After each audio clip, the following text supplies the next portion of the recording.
All right, we made it. I had a hell of a time getting here today. I was supposed to be here around 2 o'clock, and my flight was delayed 4 hours because of a whole misfueling adventure with the airline. So I didn't roll in here till after dinner time, pretty much, and I haven't had really much of an opportunity to go check out the warehouse and see what people are playing. So we're going to do that now. I did get a game in of Europe Divided, which I will show you sort of the aftermath of. That is the political game from Phalanx that's about sort of post-Cold War Russia versus Europe. Very timely right now. Had a lot of fun with that. It was my friend Nick's first time playing it. But we did make it finally to GMT. I'm excited for this weekend. Let me show you what we got going on. Outdoor gaming area, getting ready for tomorrow. It's really cold here this week. I showed up and it was raining. So it's very atypical weather for Central California. Anyways, here we are. You may remember this from 6 months ago when I did a video about it. Here's our game we just finished of Europe Divided. Let's take a look at what happened with that one. Okay, first game of the week. Anyways, we just finished playing Europe Divided. It was a first-time play for my opponent. I was Russia. Sorry. I gave the good guys to my opponent. This is a cool game. It's a strategic sort of geopolitical game that covers 1992 to 2019 and sort of the Europe versus Russia dynamic that I guess, we're obviously seeing play out pretty violently in modern day. And it's kind of like Twilight Struggle in that you're placing influence in different countries around Europe. But it's also kind of like A Few Acres of Snow in that when you place enough influence, you get cards for each of those specific nations. So, for example, you can see here, I got the Ukraine card because I had 6 influence in Ukraine. Once you get to a 5 or 6, you get to add the card to your deck. Each card lets you take actions. When you play them, you play 2 cards a turn, very similar to Labyrinth. So you're going to select 2 cards, reveal them, and then there's an initiative check, and then whoever has the higher initiative gets to take their 2 actions with their 2 cards. Cards can be played for one of many different actions, or sometimes an event, or sometimes you play a card and there's a reaction. It's a really cool game. It's kind of brain burnery. There are these objectives that come out, these headlines that come out, and you'll have a hand of these, and you'll play them, and they'll move down this track, and when they get to the middle, there'll be one on each side, something like this. You're trying to achieve these particular conditions to score these victory points and potentially make different areas of the map worth more money. So you can see that the European player here had Azerbaijan and Georgia and the Eastern Balkans and Austria. They were worth a lot of money, so future economic card plays would get them more money. You can see that Russia pretty heavily influenced here its border, Belarus, Ukraine, the Baltics. There was actually some open conflict with military units. Here's armies. So it's kind of abstract, but basically armies can move around the map and they can lower influence of your opponent or attack other armies. In fact, NATO and Russia had a few confrontations in the Baltics. We also had one in Hungary as well, as the Russians were trying to get some influence in there. Then in came the European Union, and then Russia sent some military units in there. It was kind of back and forth. In general, it played out vaguely historically. The European Union ended up exploding in Central Europe about halfway through the game, so turn of the millennium, basically. Russia, I think, had a little bit more success here with its political influence in Hungary and the Eastern or the Western Balkans here. And ultimately, at the end of the game, it was a pretty tight affair, but the very first country that became a hot zone, Moldova, where Russia and NATO were sort of fighting over influence there, Russia ended up taking that, putting an army there in the final turn, and I used that army to sort of project force to somewhere where I could foil my opponent's objectives that they needed to get. Final score 20-17 in favor of Russia. I don't feel good about it, but I am happy I got this game to the table again. You can see Armenia down here. This is a last second play to get some influence in Armenia. That scored me some extra points at the end. So all in all, this is a really cool game. I think it's got a lot of layers, and it will play very differently every time. There's a lot of interesting choices you have to make, given that cards are multi-use. And there's an interesting tension as the European player where you're sort of playing 2 factions. You're playing the EU and you're playing NATO, and that really affects what kind of actions you can take. So you can see here that you can either take actions with NATO actions or EU actions, but you have to have that influence in that country. So you can see the Ukraine card here. He couldn't use this Ukraine card for any of its EU actions because it actually wasn't part of the EU. It only had 1 influence, but he could use it for its NATO actions. So lots of interesting things going on here, and then you obviously are setting out what, you're planning for the future with these objectives. You have a hand of these that are secret, and then you'll play new ones out. Sometimes, like we had in this game, you'll get a hand where you only have your opponent's headline objectives, and so you have to play one of your opponents out, and then you're trying to work really hard to stop them from getting it. You get hot zones on the map. The turn that Hungary was contested, we both had objectives for Hungary, and that was pretty interesting. Lots of military action back and forth. All in all, very cool game, and really, asymmetric and kind of highlights some of the asymmetries of the geopolitical situation after the Berlin Wall fell. I would say that if you play Twilight Struggle, this would be sort of like a worthy, like, immediately turn around and play this to see what happens after 1989. Because it does it pretty well, and there's a lot of really relevant recent historical events in this game that sort of lead up to where we are today. So that's Europe Divided. Good times. Good opener. So that was a lot of fun. We're going to play something probably quicker right now before we head back to the hotel, but I'll show you else what's on the table. So I'm going to be playing this at some point this weekend. This is At Any Cost Metz, 1870. This is the Hermann Luttmann blind sword system applied to the Franco-Prussian War. I'm going to be playing just the intro scenario. I've never played this before. Looks really good. I've wanted to play it. And the system I've wanted to play. I'm going to be taking the Prussians. They're going to be trying to defend these town and city hexes here. The French charging across this ravine to come down here. It's a 5-hour turn, so 5 turns in the game. And I'm really excited about what I've seen. I didn't realize the production of this game was so nice. This map by Terry Leeds and Mark Simonich is really nice. It looks very like period appropriate. Like I like that it's like this yellowed color. And you can see some of the units here. We've got combat strength, movement, unit quality. It's chit pull by formation, it appears. There's a whole bunch of other special chits that can happen. I'm really excited to learn this. We're going to be playing on just this section of the map. It's kind of a learning game. I've never played it, but I've heard really good things. Excited. I, again, brought my prototype of Seljuk Byzantium Besieged, but we got some final art, and I'm excited to show this off to folks. I've had some people even come by and already look at it, but here's Eastern Anatolia, circa 1068. All the prototype components you've seen before are pretty much the same, but the graphics treatment here is a lot nicer. Hopefully going to be running some demos, some games of this with folks as they come by and want to learn more about it, but making good progress on it, and I do promise I will talk about that more at some point on the channel.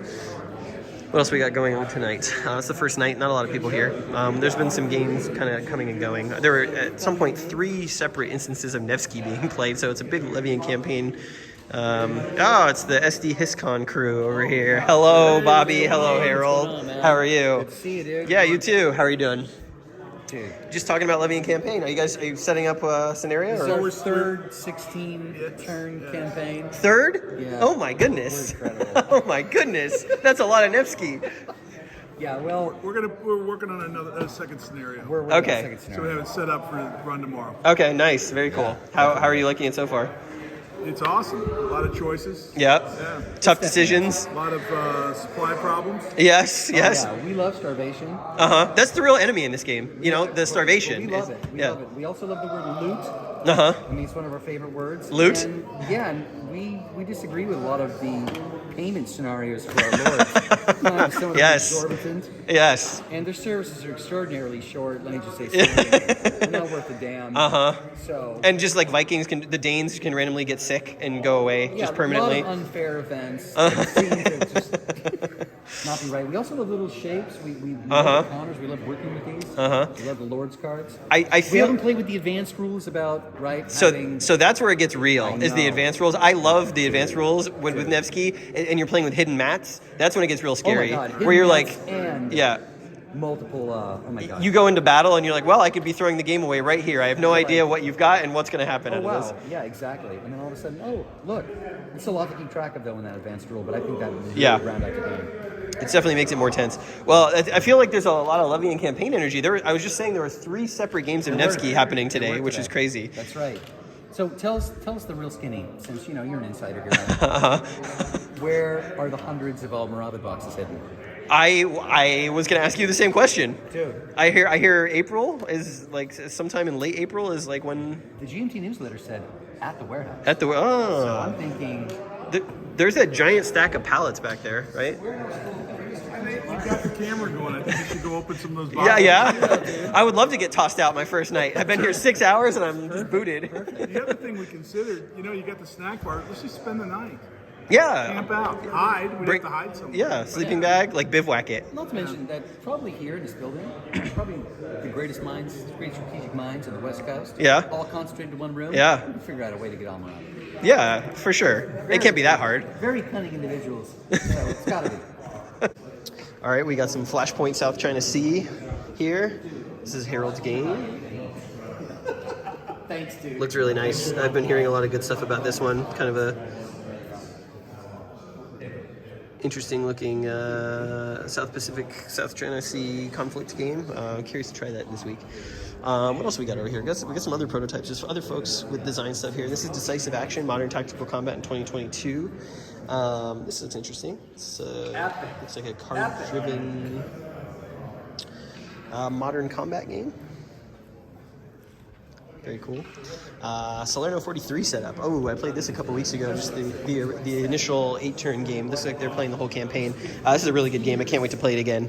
This is sort of my intro.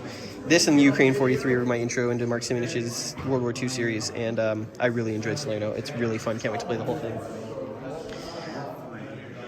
3, 4, 5, 6. So I'm up 3. Okay. Got a game of Absolute War happening there. That came out at the last GMT warehouse. It was out that week, so there's a lot of that on the tables. Got people playing it. Got High Frontier. Got the huge neoprene High Frontier map. Fantastic game. Space exploration, running missions, sort of near future, trying to get to the outer solar system. I have played some epic games of High Frontier. We had one that was a 19-hour game over 2 days that we played a couple of years ago. That was a ton of fun. Down in Flames tournament. If you saw my other videos from GMT, you know that a lot of Down in Flames happening here at the warehouse. Guys are really committed to it. Mark Herman's Gettysburg from C3I. Yeah. Very nice. The deluxe edition. Oh, the box version. Yeah, very mounted cool. map. Oh, very nice. Custom dice. Oh, cool. Did they come with it? Yeah. Oh, very cool. That's a neat game. Very chess-like. Yeah.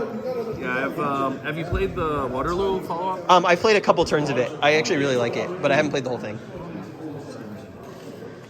Yeah, definitely is a little bit of a chess.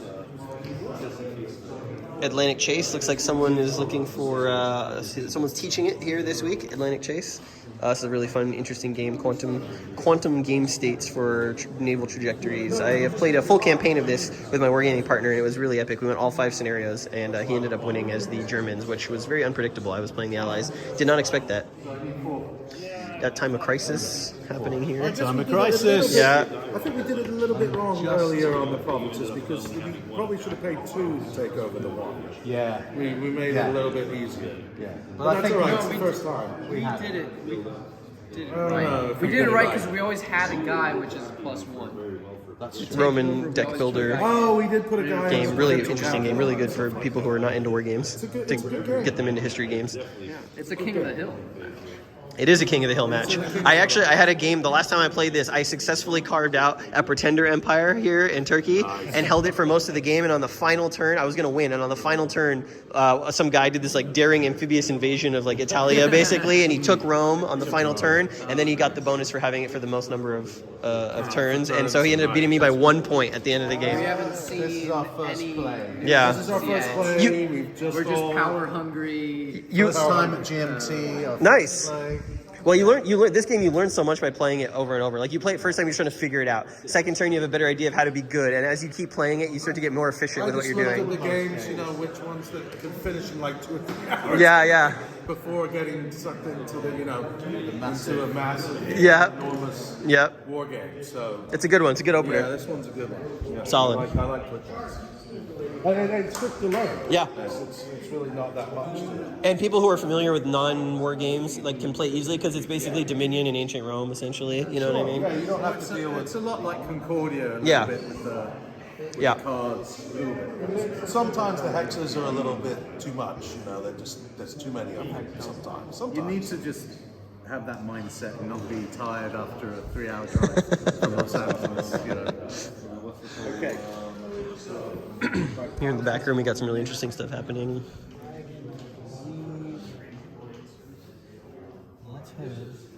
A Gleam of Bayonets. The Battle of Antietam. First Civil War sighting of the weekend. Dominant Species Marine happening here. Hello. This is what really impressed me. This is Hexasim's Eagle series, I guess you'd call it. And this is the combined game from Ligny and Quatre Bras. These two guys are tackling a huge one. Is this all you're playing the whole weekend, basically? No? We'll probably start in This is the second game that I'm playing today. Of this? No. Oh. Earlier we played the. My goodness, I'm sorry, I'm just blinking out. like commands and cards. Yeah. Oh, okay. Nice. I love the look of this game. I own both of these. I've never played it, but as you can see, Hexasim does an amazing job with the counters, with the map. The map art is fantastic. Look at the little villages. So this is both games' maps connected for the whole thing. You do hidden orders. You can see down here, there's like a little orders sheet where you can direct where your units are supposed to go, and then they move in that direction. I really want to play this system. I'm going to do it on the channel eventually. Let you drop yourself back a track to go in Dune another Imperium. track. If Mark did that, Very popular game at most conventions I've been to. Imperial Struggle here on Thursday night. Who's winning? French right now. The French are winning. Vive la France. What turn are you guys in? This is second turn. Okay, so you haven't. Have you done the first war yet? We've done the first war. Okay, so you're heading into Austrian Succession, the War of Austrian Succession, the next turn. Yeah. That'll be after turn 3. Yeah. Okay. Yeah. Cool. Very cool. All right, so I am going to. And then some Cowboy Bebop happening over here. Always love it when the anime games make an appearance at GMT. You'd never expect it, but it's pretty excellent. I love it. And then, of course, the vaunted warehouse. And there's probably some new arrivals in there in the 6 months since I've been here, but I did a tour in my last video. If you really want to see what that looks like, I'll probably do another one on Saturday when we do some shopping. I have my eyes on some targets. And there you go, snacks over in the corner. And next tomorrow, I expect that we will have a bunch more people here. Hopefully get some more games in. I know I'm going to be playing a bunch. And to close out tonight, some 7 Wonders Duel, one of my favorite 2-player games of all time. Fantastic implementation of 7 Wonders for 2 players, and I'm going to sit down and play that now, and I'll be back and show you how that turns out. Not my night, man. All right, well, here it is. I built all 4 of my Wonders, the Sphinx, the Colossus, the Hanging Gardens, the Appian Way. You'll notice that 3 of my 4 have extra turns on them, and that's ultimately what drove me to victory. He got ahead of me on the wonder building.